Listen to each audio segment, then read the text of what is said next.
Naisip mo na ba kung paano ang buhay ng isang tunay na prinsesa? Marangyang palasyo, mamahaling alahas at walang katapusang kayamanan. Parang isang perpektong buhay, hindi ba? Pero paano kung sabihin ko sa iyo na may isang Pilipina na naging prinsesa pero piniling iwan ang lahat ng ito? Ito ang kwento ni Ayen Moonyi, isang mga awit na hindi inakala ng isang simpleng pagtatanghal sa isang gabi ay magiging daan sa isang buhay na tila isang prinsesa. Ngunit may madilim na realidad sa likod nito. Magandang araw at welcome po mga kaibigan. Kung bago ka lang sa channel na ito ay maaari sana na mag-subscribe ka muna at i-click ang notification bell para ma-update ka sa ating mga video. Maraming salamat po.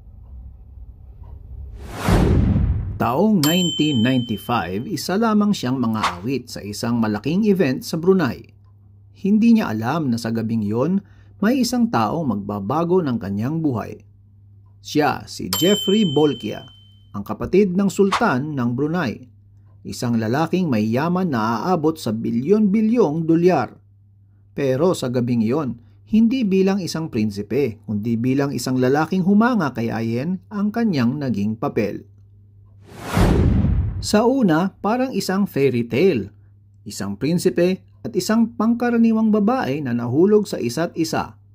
Hindi nagtagal, naging ika-4 na asawa siya ni Jeffrey.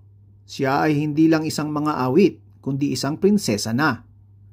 Pero sa likod ng marangyang kasal at mga mamahaling regalo, may mga bagay na hindi niya inaasahan. Araw-araw, parang isang reyna si Ayen.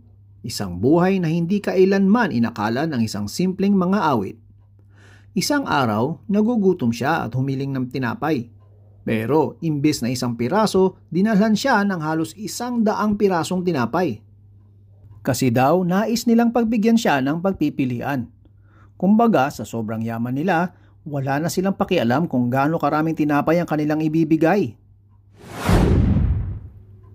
Marami ang nangarap sa posisyong ginagalawan ni Ayen, isang buhay ng yaman at kapangyarihan. Ngunit habang lumilipas ang mga araw, unti-unti niyang napagtanto ang isang katotohanan. Ang marangyang buhay ay walang halaga kung ikaw ay nag-iisa. Dahil sa malalayo at madalas na pagbiyahe ng kanyang asawa, madalas siyang naiwan sa palasyo. Dito niya naramdaman ang tunay na lungkot. Ang pagiging prinsesa na walang kasama, walang tunay na pag-ibig. Sa kabila ng mga gintong alahas at marangyang palasyo, unti-unting lumalim ang lungkot ni Ayen. Nang siya ay manganak sa kanilang anak na si Hassan, mas lumala ang kanyang kalagayan. Naramdaman niya ang tinatawag na postpartum depression, isang matinding kalungkutan at panghihina matapos manganak. Sa kabila ng kanyang pagsisikap na palakasin ang kanilang pagsasama, dumating ang isang balitang hindi niya inaasahan. Si Jeffrey, ang lalaking nangakong siya ang magiging huling asawa, ay may ibang babae na namang gustong pakasalan. Parang tinadtad ng kutsilyo ang puso ni Ayen. Sa isang iglap, lahat ng pangarap niya sa kanilang pamilya ay naglaho. Dito na napagdesisyonan ni Ayen na hindi siya mananatili sa isang buhay na puno ng lungkot at panloloko. Nagdesisyon siyang bumalik sa Pilipinas, isang lugar kung saan niya matatagpuan ang tunay na pagmamahal at kalayaan. Sa Pilipinas, natagpuan ni Ayen ang tunay na kalayaan. Hindi na siya prinsesa, hindi na siya nababalot ng yaman, pero natagpuan niya ang tunay na kahulugan ng buhay, ang pagmamahal ng pamilya.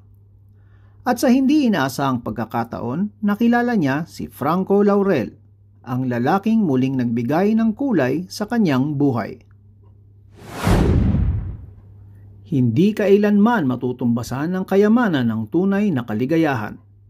Natutunan ni Ayen na ang mahalaga ay hindi ang gintong alahas o marangyang buhay, kundi ang pagmamahal ng mga taong tunay na nagmamalasakit sa kanya.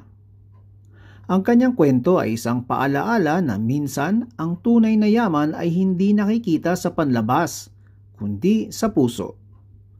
At kung ikaw ay dumaranas ng lungkot o pagsubok, tandaan mo, may pag-asa.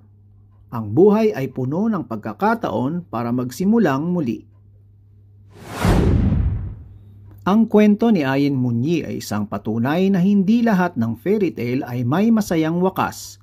Pero minsan, ang tunay na kaligayahan ay hindi sa pagiging prinsesa matatagpuan, kundi sa pagiging malaya. Maraming salamat po sa inyong panonood at hanggang sa muli.